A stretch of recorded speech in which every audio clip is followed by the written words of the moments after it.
Hey Josh, what's up, man? How's everything going? It's good, good. Busy day. Running around today. Contracts, baby. Got to get Aw- contracts. Awesome, awesome. Yeah, we talked about it earlier today. It sounded like you have some bigger deals going. Um, so interesting thing about you, it looks like you are getting contracts in the suburbs of Philadelphia as well as Philly.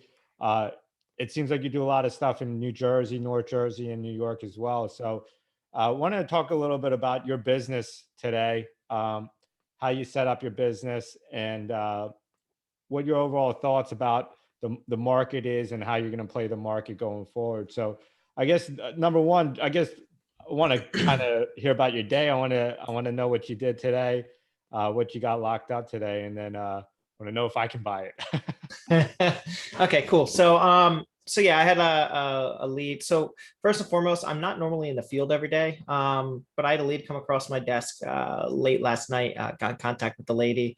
She wanted to sell her house in Abington. And I woke up this morning and I was like, you know what? Instead of sending anyone out there to go do it or whatnot, like, why don't I just go do it? So my goal today is to be able to contract this house, which I already did, and sell this house in one day and make a fee of between ten and $20,000. Oh wow. So basically I'm using today as like a model to be able to show people like, hey, you can do this too. You can make 10 to 20 grand in a day, in Yeah. essence, a day's work. I So mean, yeah, those are pretty typical for your fees, though. I yeah. feel we're more volume based and we're more in lower income neighborhoods, and I'm more focused on rentals. So Mhm, mhm. I do believe I have a little bit less average spread than you do, but you do tend to typically get those type of fees. Is that correct? Yeah. Yeah. I'd say so if you don't include like outliers, and I'm talking like when I'm talking about an outlier, I'm saying like, a very large unexpected fee, right? Those are your 50, $100,000, Yeah. $200,000 fees. You usually get those what, like once or twice a year, maybe, right? Yeah. I would say my average fee probably sits somewhere between like 10 and like 15 grand. I think yours floats a little bit closer to what, 7,500 ish. Yeah. Yeah. And again, like I think I've talked about this before. Hmm. I am buying a lot of rentals, so I kind of cannibalize the business. So Yeah, you it's cherry pick. yeah, so it's not like an apples to apples comparison, but let's just say Right, 7,500. That's a good number. right. But yeah, yeah. So I mean, that's your main focus, right? So I was my main focus is in Philly. So why are you going into the suburbs? Why are you going into North Jersey? Why are you going to New York? Are you seeing better numbers there, or is that No, just your it's not preference? it's not really that I see better numbers there. So in Philly, what I find is that you do more volume, you get less fees, right? When you get up into your New York cities and your North Jerseys and stuff of this nature, your fees just like your fees are disproportionately bigger. Yeah. But you're also getting way less inventory because there's so much more competition in a city that's like New York City as opposed to Philly. Last New York City deal I did, literally bought it, sold it within the same week. I think we made $75,000 on it. Oh wow. Yeah. So would you say that the lead intake is a lot less, the nurturing takes a lot longer? Is that the difficulties you have there? It's not really the nurturing. It's just the consistency of the lead flow, as well as the amount of marketing dollars that you need to spend to be able to get to be able to get a deal. So for instance, like here in Philly, I have it broken down that it costs me on average about $1,500 in marketing budget to be able to contract one deal. Up in New York City, it's like 6,500. Oh wow. Okay. Yeah, it, So it's a lot more, but your fee is also a lot larger. all right, awesome, Yeah. awesome. That's an interesting perspective, right? So I think there's a lot of different plays here. Like, what do you think your favorite play is right now on the wholesaling game and the overall real estate game? I know you're buying a lot of rentals lately too. I am. So I have flipped a few properties, like reno and flip, but I just don't see any like longevity in that for me personally. And I don't really enjoy the watching construction part of the business as much. So I'm just all about, wholesale, wholesale, wholesale, buy rental, wholesale, wholesale, wholesale, buy rental. The market's tough right now just because there's such a lack of inventory. But I also believe that it's kind of the time that, like, if people don't know how to market correctly or don't know how to advertise correctly, they have no deals, they have no properties. And that doesn't go just for wholesalers, that goes for retail agents, that goes for developers, that goes for everyone across the board. Yeah. So Yes. it's interesting you say the market's tough. I've been hearing that for the last 5 years, but I've been seeing people get deals Yeah. consistently. And I think if there's a will, there's a way, right? Like if we really want to get something, there's a way. I mean, I followed your business probably for the last 4 years or so. I mean, I've always seen you figure out a way, right? We've always Yeah. been beginning of the year. Oh, inventory's a little bit tight because we're seasonal in Philadelphia, right? Yeah. So Yeah. Yeah, we we always are. had the same conversation. January, February. Oh man, what are we There's doing? no deals. Why are we doing this? And then And then March, deal, this is deal, when it's deal, deal, deal. Yeah, yeah, exactly. March is when it starts turning around. And right now we have 80-degree weather. So like for us, Yeah. spring is around the corner and that's when our prime time starts. So Yeah, yeah. I mean, I could agree with that. I do think it's a little bit more seasonal. Although I do believe that a lot of the winter months, especially the really cold winter months, brings about a lot of opportunity. Because a lot of people, that have jacked up houses or distressed houses, they usually have heating system problems. yeah. And when things like the ice over, like, this winter was cold. It was cold. And every single contract that I got over this winter, it was because they had, their heating system was malfunctioning. Yeah. So I don't know. Did you find the same thing with your properties or? Well, I find to what you're saying is true, right? We're focused on distressed properties, both of us, right? Right. So um, there are a lot of different reasons for distress, and distress comes in every single season. It comes every day for a different reason. So Yes. you just have to be in front of the seller that's distressed at the right time. Yeah, exactly. And I think a big thing with a big reason that a lot of people aren't successful in this business, even if they're spending the advertising dollars, is they're not fast enough. I believe that this is a business of speed, especially in the wholesale game, right? Yeah, absolutely. People are distressed in that moment. 2 hours later, they might not be. Like, it's just the reality of it. I took the lead yesterday. I talked to this lady. Her name's Gina.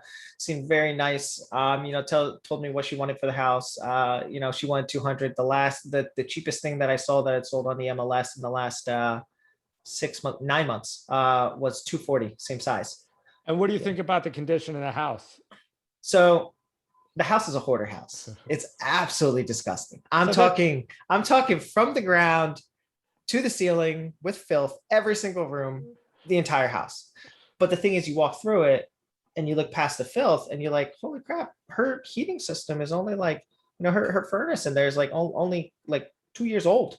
Yeah. Her hot water heater, same thing. Looks like it was installed at the same time. All the floors are level. All the joists are level. Property is amazing bones. Like realistically, once that's cleared out, it's probably it'll probably go for like 250 on the market if someone cleared it out.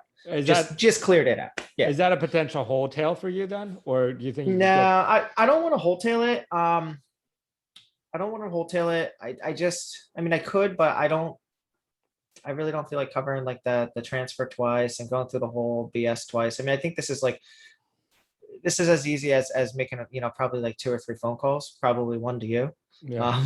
And maybe like 2 other guys, and it'll just be like a pocket sale. I don't feel like blasting it. The reason I don't feel like blasting is because there's so much of a lack of inventory in Philly right now. I've noticed that in both of our buyers list, there's a lot of agents, right? And I'm not talking down on agents, but some of them are just frothing at the mouth for properties and deals that they'll go knock on our sellers' doors. Yeah. I'm not trying to send that out. I have noticed that like when you do get a prime deal that it often disappears, and then we'll track our prime deals if we have blasting them out, and then we'll see how it settles. So we do have a game plan to find out what's going on. But it is very difficult to point fingers and whatnot. And I think often the best days when you have like a slam dunk deal is just a wholesale. So that's definitely a scenario that we like to implement. And I think you've done it a bunch of times as well. Yeah, I've done a bunch of times. I did it once last month. I mean, I could do this month. I could do this one as well. I just don't know if I want to get that transactional lender involved. It's just a lot more moving parts. Like this one, I feel like is such an easy sell that and the seller has instilled so much trust in me, and I'm helping her move, as far as getting moving companies on board and help her move a bunch of that stuff that's in that house. I mean, I'm not physically doing it, but I'm reaching out to companies that will. Like she has enough trust in me that I'm not worried about an assignment showing on the HUD. Yeah. So you mentioned like you're probably going to make a few phone calls. I think Yeah. I get this question a lot. Everybody says, "Oh, how do I get on your short list?" Right. And my answer to that is just buy something, and then Yeah. I'll remember you. Right. Like, so what Yeah. is your answer to that? What? My answer is either buy a deal or buy lunch. I'm always good for sitting down and having lunch with someone, and talking their business, talking my business. They need to be able to add value in some way to me for me to spend the time to call them, as opposed to just blast it out to 5,000 people. So adding value is how people stay top of mind on 100%. your list. Yeah, 100%. Adding value in some way, shape, or form. Maybe they refer me a contract, or they just add value in some way. They bring me a deal and they start asking questions about it, and hey, do you want to market this and make a couple grand? Okay, sure. Yeah, boom, now you're on my short list. Yeah. Yeah, it's interesting. It's interesting. So I think in a tight inventory market, you kind of have to think outside the box and figure out what you need to do to make sure that that inventory is coming to you, right? Right. So I mean, then we talked about a great way to make that happen. Adding value. That's the end all answer that you kind of mentioned. I definitely appreciate that. That's probably the one tidbit that if people listening, they just have to implement, right? Instead of figuring out a way to take inventory, well, how can I add value to this person that he remembers me, and he remembers what I'm looking for, that Yeah, value comes. and I think too that that's not just a for wholesaling or in real estate thing. I think that's just a business thing in general, right? You just have to be able to add value. Like, for instance, I wouldn't have got this contract today if I wasn't willing to go out of my way and be able to have someone on my team be able to reach out and schedule and get her moved and get her comfortable, and you know what I mean. Like, it just wouldn't happen. The deal wouldn't happen if I wasn't able to add that value. But the last wholesaler that walked in there wasn't able to get the contract. Why? Yeah. Same price. Why? Yeah, that's Like, a good point. yeah. Right. Your value add there was making her feel comfortable that you're going to help her with this move. Right. Right. So, Mhm. so I think those are great points there. That's definitely appreciated. Anything else you want to leave the audience with here, or any last words of wisdom? Yeah, I mean, in a time where there's like such a lack of inventory, right? You got to find ways. I mean, if you're if you're not able to source your own inventory, you got to become whoever has the inventory, you got to become their best friend. You got to get on that short list. You got to start adding value. If you can't just hey, please send me all your deals, or hey, I'm looking for this or this or this specifically. Like, you need to make life as easy as possible for those who have the deals, and for those that do have the deals, never knock them. I get a lot of this on the on the retail end. I know a lot of phenomenal retail agents. I do business with a lot of phenomenal retail agents. I also know that there's a very large chunk of retail agents that look down on wholesalers because they feel that we do sellers a disservice, right? And my answer to that is, like, I was just walking through a trash shit infested house, brought home fleas. You know what I mean? Like you're not doing that. Like, you're not doing that. And people that say that we're taking all the inventory or whatever, like, how much are you spending a month on marketing? Yeah, exactly. I spend $10,000 a month in marketing. I don't know. What do you spend? You're like 15, 20 grand sometimes. Yeah, it really depends on the month and how aggressive we're going, but it does get up to 20, 25 sometimes even. So yeah, we're not shy to spend the dollars to make sure that the inventory is coming in our door. And I mean, if you're on our buyers list too, you see that inventory coming on almost like a daily basis. So Yeah. we have a pretty good process going. Yeah. High volume, low margin. That's pretty much our business, and then we'll get those slam dunks. And well, that's a great business model, because when you're working in thin margins, you're more competitive for the seller. Yeah. Oh in yeah, comparison. absolutely. Yeah, Yeah. absolutely. Yeah. Where I Yeah, basically, yeah. Go ahead. yeah, definitely. And I think that that there's no doubt we're doing a service, right? I mean, how many Messi titles did you deal with last year? That was one of those things that just didn't go away. It seemed like Yeah. if you were probating, or if you had deed fraud, you were the only seller last year. So Yep. it was one of those years that we did have to definitely work for our money. So there's nothing easy in this game, but the profit and availability is there, right? If you focus your time and effort in there. Yeah, the profit and the availability is there. I don't think that there's at all a lack of deals. I think there's a lack of deals as a whole in the market, but when we're talking about, geographically specific cities and stuff like this, like areas like Philadelphia, like half our freaking city's distressed. Yeah. Like there's no lack of deals. It's just a lack of being able to get in touch with sellers. And it just comes down to a factor of marketing and timing and speed and being personable and being able to kind of like, bend and surround and camouflage with your surroundings, right? And being able to talk with sellers and buyers. And if you can't do that, you need to build a system to fix it so you can do that. Yeah, absolutely. Right. So I mean, it's, there's room in this space. Like I want to see more people in this space. I think it's a great space because I just think it's a great space because I've been able to see how I've turned my life around. Yeah. In this space. So if somebody wants to get in the wholesaling space specifically, like what would you suggest that they do? You have to educate yourself. You have to educate yourself. I've been doing this for 7 or 8 years now. I would say that the first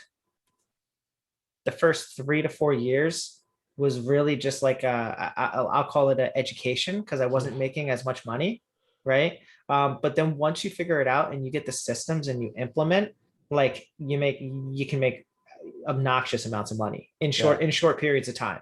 Like I said today, and I'm gonna do it today. I'm gonna make between $10,000 and $20,000 in a day. Yeah, that's crazy. Like that's absolutely. And I'm showing contracts, showing the house, showing everything. And you know what? You're still gonna have people out there that'll be like, no, you didn't do it, right? There's no way that can be done. But there's so much room in this space. You need to get educated, but get educated from someone who's done it. Absolutely. No, I definitely agree. I mean, I think the mentors that I have, I was personally involved in masterminds as well. So, and I currently have a business coach. So, and I mean, I wouldn't say that I stand high above anybody else, but like it's helped me grow. And I think the advice you're giving is absolutely correct. So, I mean, and now we have our own thing going on with our mastermind and our education. We're offering that to the masses. And I mean, hopefully they hear us, right? Hopefully that we can help them and they can help us as well. So they're hearing us. They're hearing us. I mean, I have people reach out every single day inquiring about what we do. And we're not even really like spending that much money on marketing or anything like that. Like, and it's just people that are kind of within our sphere of influence every single day. What are you doing? Like, how do I get in? How do I, what's the cost? Like I found out yesterday, like someone else is trying to literally do the exact same we're doing, is trying to charge $6,500 for the wholesale course, but like their wholesale course is less intensive than ours. Yeah. Yeah. So, like, I think that's interesting, right? Because we're looking to help build our portfolios, number one. Yeah. Right. So, I mean, we do charge a fee because we don't want to waste our time educating. Right. We want to make sure that the education is being proactively used to somebody that can find deals and charge us the fees for that deal. Right. So, I mean, we're pretty much ready to go and ready to buy in those scenarios. So, but Josh, I mean, we're closing up on time here, but look, I really appreciate talking to you today. I know you were running in the field today and you got a lot of work ahead of you, but that's all right. That's all right. I just want to kind of leave everyone on this, right? Like, it doesn't really matter what your situation is, right? Like there's always ways to make your situation better. And, if you're trying to like, maybe you're thinking about getting into another industry, or maybe you're in sales and you want to get into real estate, or maybe you want to learn, how to invest in real estate. Like, I'm not saying you have to take our program. I'm saying that you should consider it because there's a lot of options out there and there's a lot of ways to make a lot of money. So, if you're trying to make more money next year, or maybe you need to source more deals, or, whatever your reason is, just, you got to take action steps to be able to get there. And education has to be in those action steps. So, Yeah, I definitely agree with that. Again, appreciate your time, Josh. We'll talk soon, and great, we'll close it out here. Thanks, man. cool. Sounds good. See ya.